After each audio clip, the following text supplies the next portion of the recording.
The rain had stopped only minutes earlier, but the world still carried the scent of wet pavement and fresh earth. Water dripped steadily from the branches of maple trees lining the quiet neighborhood street, collecting in shallow puddles that reflected the gray afternoon sky.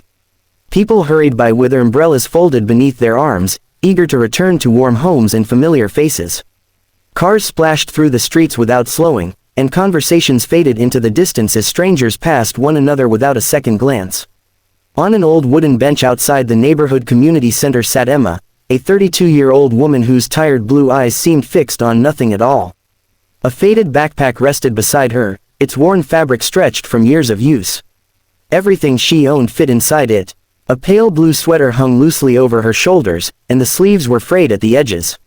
Her long chestnut hair had been gathered into a loose ponytail, though several damp strands clung to her face in the cool breeze. She wrapped both hands around herself, not because the weather was especially cold but because loneliness had a way of making every day feel colder than it truly was. The community center behind her buzzed with life. Volunteers moved tables into place while laughter drifted through the open doorway. Someone was preparing soup in the kitchen, and the comforting aroma floated into the air, mixing with the smell of fresh bread. Families entered carrying children bundled in colorful jackets. Elderly neighbors greeted one another warmly. Teenagers unloaded donated boxes from the back of a delivery van. Everyone seemed connected to someone. Emma watched quietly from the bench, feeling as though she existed behind an invisible wall separating her from the rest of the world. She had come for the free lunch being served inside.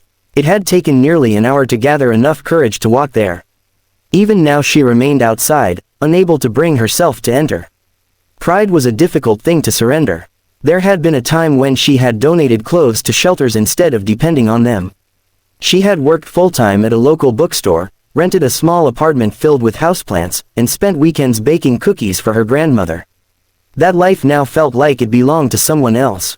Her fingers instinctively reached beneath the collar of her sweater, finding the small silver necklace she never removed.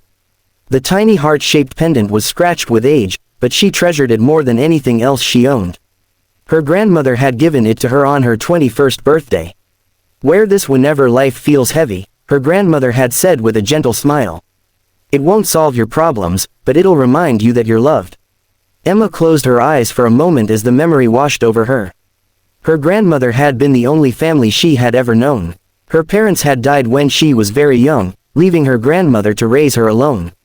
They had never been wealthy, but the little house where Emma grew up had always been full of laughter, homemade meals, and unconditional love. Then illness arrived without warning.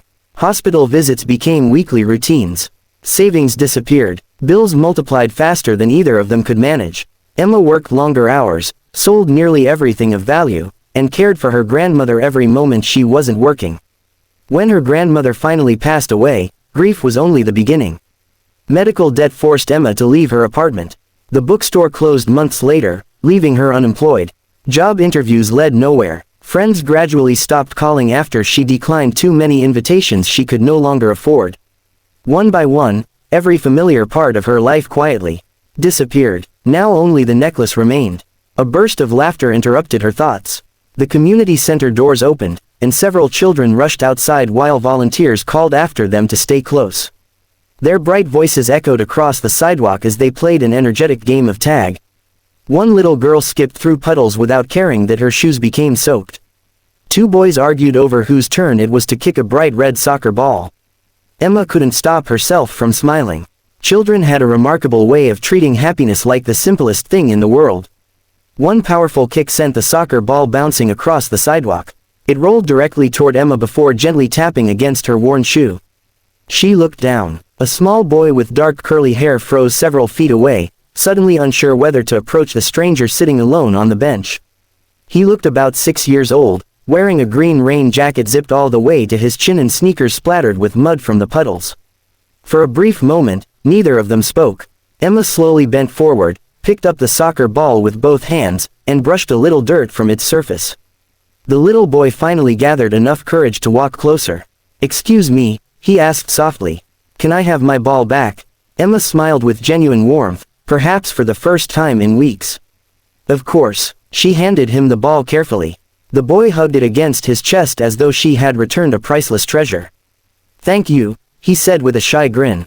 Emma watched him turn to run back toward the other children, unaware that this small act of kindness was about to change the direction of both their lives forever. The little boy clutched the soccer ball against his chest and took a few quick steps toward the playground area before suddenly stopping. He turned around, looking back at Emma with the open curiosity that only children possess. She expected him to continue running, but instead he whispered something to another child standing nearby. A few seconds later, a little girl with freckles and two neatly braided pigtails walked confidently toward the bench.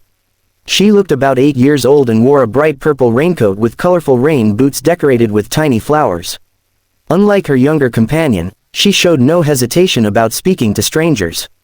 Her large hazel eyes studied Emma carefully, noticing the tired expression on her face, the worn backpack beside her, and the quiet sadness that adults often tried so hard to hide.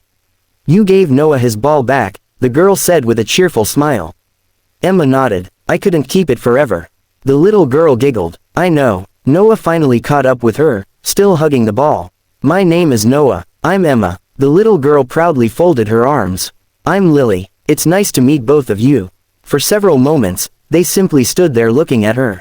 Emma found herself smiling again. There was something comforting about their innocent curiosity. They weren't judging her clothes or wondering why she was sitting alone. To them, she was simply another person worth talking to. Lily tilted her head slightly. "You look sad." Emma blinked, surprised by the unexpected honesty. "Do I?" The little girl nodded without hesitation. "A little." Emma let out a soft laugh. "I guess today has been a difficult day. My teacher says difficult days don't stay forever." "Your teacher sounds very wise." Lily smiled proudly. "She is." Before the conversation could continue, a familiar voice called from behind. "Lily." "Noah." Both children turned immediately. A tall man carrying several grocery bags walked across the sidewalk toward them. He appeared to be in his late 30s, with short dark brown hair lightly touched with gray. Near the temples, his jeans and navy jacket looked practical rather than fashionable, and there were faint signs of exhaustion beneath his warm brown eyes. Even so, his face softened the instant he looked at his children. "There you two are," he said with relief. "I looked away for 1 minute. We were talking," Lily explained. The man glanced toward Emma. "I'm sorry if they interrupted you." "They didn't interrupt anything." He smiled politely. "I'm Daniel." "Emma." He shifted the grocery bags into one hand before offering the other. She shook it gently. "It was no soccer ball," Daniel explained. "Thank you for giving it back." It wasn't much. It was enough for him. Noah hugged the ball again as if proving the point. Daniel looked toward the community center. "Are you here for lunch?" Emma hesitated. "I was thinking about it. They make excellent vegetable soup every Saturday," he said with an encouraging smile. "The homemade bread is even better." Emma laughed quietly. "I've heard." Lily stepped closer to her father and whispered something that was anything but quiet. "Daddy, she's lonely." Daniel's face turned bright red. "Lily, what? We don't say things like that." "But she is." Emma couldn't help laughing. "It's okay." Daniel rubbed the back of his neck awkwardly. "I'm really sorry. Please don't be." Lily wasn't trying to be rude. Children simply noticed things adults preferred to ignore. Daniel sighed with a smile. "That's true." The silence that followed wasn't uncomfortable. Instead, it carried an unexpected sense of ease. Daniel finally spoke again. "We usually volunteer inside after lunch." "You do?" "The kids help organize donated books. I put stickers on them," Noah proudly announced. "And sometimes upside down," Lily teased. "No, I don't. You did last week." Daniel chuckled. "I think both of you helped." Emma listened as they joked together, noticing how naturally kindness flowed between them. There was patience in Daniel's voice, even when correcting the children. There was laughter instead of frustration. It reminded her of evenings spent with her grandmother around a tiny kitchen table where simple conversations somehow made ordinary days feel special. "You should come inside," Daniel said gently. Emma glanced toward the open doors again. "I don't know. Nobody's keeping score." She looked at him. "We all need help sometimes." Those simple words settled quietly in her heart. No pity, no judgment, just understanding. Before she could answer, one of the volunteers leaned out of the doorway. "Lunch is ready." Families slowly began walking inside. Daniel adjusted the grocery bags once more. "We should get these to the kitchen."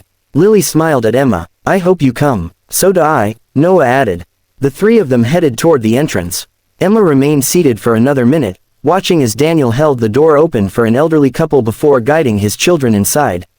Through the large windows she could see volunteers greeting everyone with warm smiles, children finding seats together, and neighbors chatting as though they had known each other for years. She looked down at the silver necklace resting in her hand. Her grandmother's words echoed gently in her memory. No matter how lonely you feel, kindness always finds its way back. Taking a slow, steady breath, Emma stood up, slipped her backpack over one shoulder, and walked toward the community center door, unaware that this small decision would become the first step toward rebuilding the family she believed she had lost forever. Evening light broke through the clouds for the first time that day. Daniel glanced toward Emma with a gentle smile. "We come here every Saturday." Lily immediately added, "You should come next week too." Emma looked at the small family standing beside her. For the first time since losing her grandmother, the future didn't seem quite as empty. She smiled, and this time the smile came easily. "I'd like that very much."